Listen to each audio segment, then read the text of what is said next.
Walabummaa News Network. Walabummaa News Network. Walabummaa News Network. Walabummaa News Network. Waggoota dheeraadhaaf karaa miidiyaalee hawaasaa sagalee uummata isaa ta'aa kan ture. Yeroo ammaa guddachuudhaan qabsoo bilisummaa Oromoo fi walabummaan Oromiyaa akka galma ga'uuf kaka'umsaaf dammaqinsa horachuu irratti hojjeta. Karaa toora saatalaayitii Oromiyaa fi addunyaa mararra dambali'uuf qophii isaa hunda xumurachaa jira. Walabummaa News Network. Qabiyyeewwan kanneen akka Oduu, Gaaffii fi deebii, sagantaalee marii, Aadaa, seenaa gootawwan Oromoo fi sagantaalee adda addaa barsiisaa bashannansiisan of harkaa qaba. Walabummaa News Network. Miidiyaa walabaa fi loogirraa bilisa ta'e. jijjiirama hawaasaatti fufiinsa qabu dagaagsuuf Miidiyaa hundaa'e.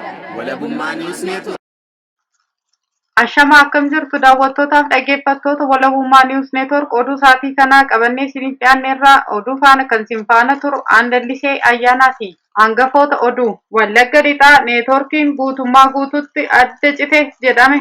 Murtiin dhimma Jawaar Mohaammed faa kan dura darbee haalame jedha. Amma oduu bal'inaan Wallagga Lixaa neetworkiin guutummaa guututti adda cituun himame.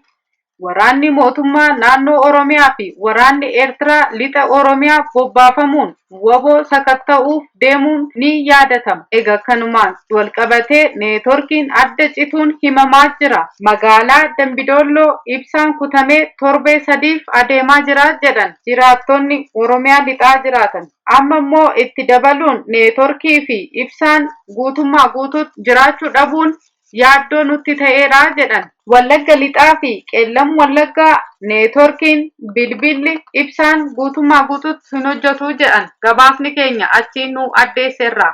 Oduu itti aanuun murtiin dhimma Jawaar Mohaammed faa kan dura darbee haalame jedhan. Murtiin waliigalaa federaalaa dhimma Jawaar Mohaammed faa irratti ragaan abbaa alangaa dhaddacha banaa ifaa fi ifatti dhagahamuu qaba jedhanii kan ture har'a haalanii jiru jedhan. Murtiin waliigalaa federaalaa dhimma ragaa Jawaar Mohaammed faa naa 24 irratti dhaddacha har'a oriyyannoon ilaaleen murtiin ragaa abbaa alangaa golga duubaan osoo hin taane dhaddacha banaa akka dhagahamuuf gaafa 28 ji'a 7ffaa 2013 akka lakkoofsa biyyattiitti mana murtii olaanaa federaalaatiin laatamee ture amma dhorkamuu isaa beekameetii jira jedhan. Abbaan alangaa jalqaba irratti himannaa yoo bu'uura labsii ragaa lakkoofsa 699/2003 keewwata 4 tuqaa tokkootiin ragaa baatonni 146 dhaddacha cufaa fi golga duubaan akka dhagahamuuf gaafatee turuun ni yaadatama. Abukaatonni himatamtootaas ragaan golgaan kennamu xiinsammuu himatamtootaa tuqa jechuun haalan itti dabaluunis heera biyyattiillee ni faalleessa jechuunis waakkii isaanii dhiheeffatanii jiru jedha. Haaluma kanaan manni murtii olaanaa federaalaa golga duubaa kana kufa taasisee ture. Dhaddachi manaa akka ta'us murtiin kennamee ture jedhan. Gaafa guyyaa 5 ji'a 8ffaa 2013 akka lakkoofsa biyyattiitti ragaa dhagahuufis beellamanii turanii jedhame. Dhorkiin amma murtii gaafa 28 ji'a 7ffaa 2013 kan ugguramuuf kenname kun oliyyannoo abbaa alangaan murtii jalaa komachuudhaan gara mana murtiitti waliigalaa federaalaatti fuudhanii ta'uun qulqulleeffameetii jira jedhame. Kun kanaan osoo jiru abukaatonni himatamtootaa wanti jedhan hin jiru jedhame. Dhimma dhagahamuu ragaa kanarratti falmii taasisuuf manni murtii waliigalaa federaalaa gaafa 6 ji'a 8ffaa 2013 akka lakkoofsa biyyattii beellama qabachuun isaanii beeksisaniitii jiru. Daawwattootaaf dhaggeeffattoota Walabummaa News Network amma osoo oduu isiniif dubbisaa jirrutti oduun amma nu qaqqabee jira. Humni addaa naannoo Amaaraa Wallagga Bahaa Giddaa Ayyaanaa magaalaa Angaaritti manneen uummata nagaa irratti gubuu eegalanii jedha. Oromoo Wallaggaadha yeroo kamuu caalaa birmannaan barbaachisaadha jedhama.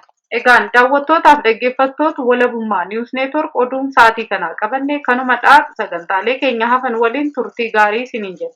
Walabummaa News Network. Walabummaa News Network. Walabummaa News Network. Walabummaa News Network. waggoota dheeraadhaaf karaa miidiyaalee hawaasaa sagalee uummata isaa ta'aa kan ture. Yeroo ammaa guddachuudhaan qabsoo bilisummaa Oromoo fi walabummaan Oromiyaa akka galma ga'uuf kaka'umsaaf dammaqinsa horachuu irratti hojjeta. karaa toora saatalaayitii Oromiyaa fi addunyaa mararra dambali'uuf qophii isaa hunda xumurachaa jira. Walabummaa Niwus Neetwoork. Qabiyyeewwan kanneen akka Oduu, Gaaffii fi deebii, sagantaalee marii, Aadaa.